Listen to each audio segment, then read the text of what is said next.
अस्सलामु अलैकुम। आज बात करेंगे supreme court review and orders act 2023। इसमें देखेंगे कि इसका ये बनाने का पर्पस क्या था और इसकी जुरिस्डिक्शन इस एक्ट की कहाँ तक है, कौन कौन से लोग इसमें आएंगे, किन किन लोगों को इसमें फ़ायदा होगा और इसकी लिमिटेशन क्या है कि इसमें कितनी देर के अंदर अंदर जो है वो एक पिटीशन जो है सुप्रीम कोर्ट के फैसले के खिलाफ रिव्यू पिटीशन दायर की जा सकती है। इसके पीछे जो लॉजिक या पर्पस है लेजिस्लेशन का वो ये है कि वो लेजिस्लेशन चाह रही है कि जो सुप्रीम कोर्ट है उसको मज़ीद जो है फैसिलिटेट किया जाए और मजबूत किया जाए। किन मामलात के मतलब जो 188 कॉन्स्टिट्यूशन ऑफ पाकिस्तान में सुप्रीम कोर्ट के पास पावर है कि वो जजमेंट और ऑर्डर को रिव्यू कर सकती है, तो इस मामले को मज़ीद जो स्ट्रेंथन करने के लिए, फैसिलिटेट करने के लिए लेजिस्लेशन ने ये एक्ट बनाया है।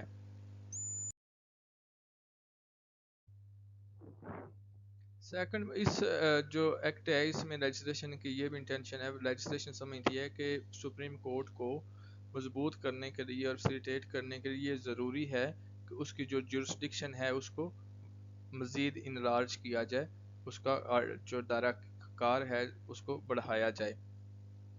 इसके लिए फर्दर जो लेजिस्लेशन है जो उसने अमेंड किया, स्पेशली वो जो उसका पर्पस है, जो ख़ास तौर पर इस एक्ट का पर्पस है वो ये है, it is necessary to ensure the fundamental right to justice by providing for meaningful review of judgments and orders pass by the Supreme Court in exercise of its original jurisdiction under article 184।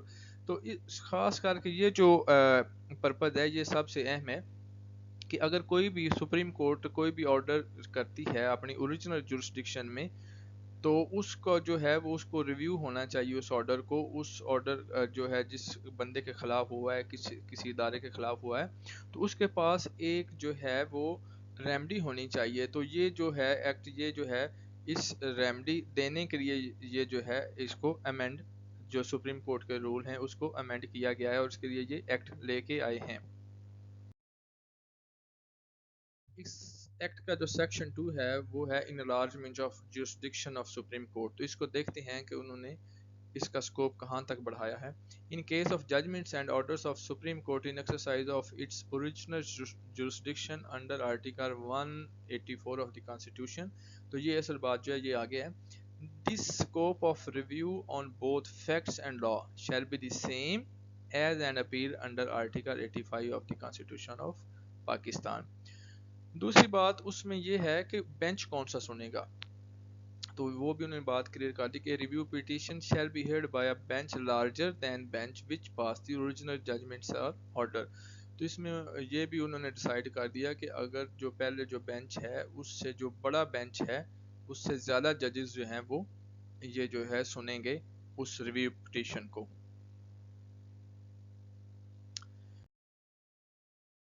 Act के तहत एक और जो है right वो दिया गया है, वो है right to appoint counsel. The review petitioner shall have the right to appoint any advocate of Supreme Court of his choice for review petition।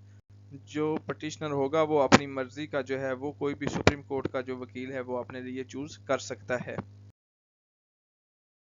इस जो सेक्शन है इस एक्ट का जो सेक्शन 5 है वो बहुत अहम है। मैंने तो इसको जुरिस्डिक्शन ऑफ दिस एक्ट कर दिया है कि इस एक्ट की जो जुरिस्डिक्शन है वो कहाँ तक है, कितने लोगों तक अप्लाई हो जाएगा। तो इसमें देखते हैं, इसका हेडिंग जो है सेक्शन 5 को ये है कि judgments and order prior to the commencement of this act, the right to file a review petition shall also be available on the aggrieved person against whom an order has been made under clause 3 of article 184 of the constitution prior to the commencement of this act। तो ये जो है ये सबसे अहम है कि इसमें जो है इस एक्ट ने डिसाइड किया है, बताया है कि इस जो 184 सब क्लास 3 है उसमें जितने भी अग्रीव्ड पर्सन हैं तो वो भी इसमें आएंगे, वो भी अपनी रिव्यू पिटीशन जो है इस एक्ट के पास होने के बाद, इनफोर्स होने के बाद कर सकते हैं।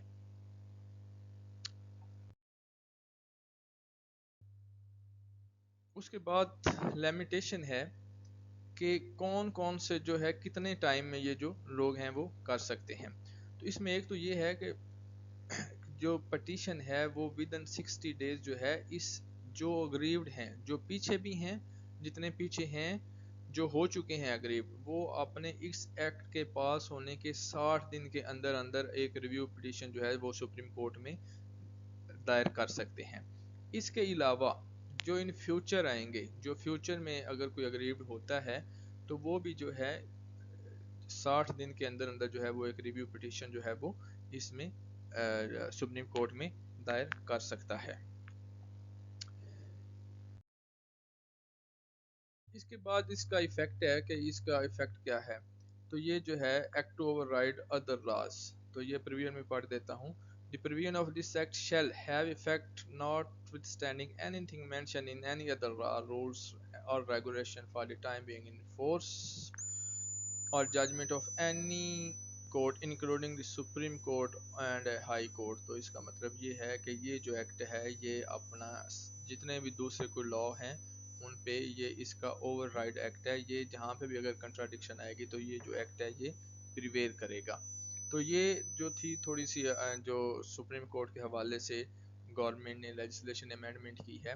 اس میں خاص کر کے جو انہوں نے کہا ہے کہ جو اگریوڈ پرسن ہیں جو پہلے اگر اگریوڈ ہو چکے ہیں تو ان کو رائٹ آف اپیل نہیں ہے جیسے میاں نواز شریف صاحب ہیں یا یوسف رضا گیلانی ہیں یا اس طرح کے اور جو لوگ ہیں جو اس 184 سب کلاس 3 سے افیکٹ ہو چکے ہیں تو وہ جو ہیں وہ اب دوبارہ ریویو پٹیشن جو ہے وہ دائر کر سکیں گے اور اس کو جو ہے اس سے جو بڑا بینچ ہے وہ سنے گا.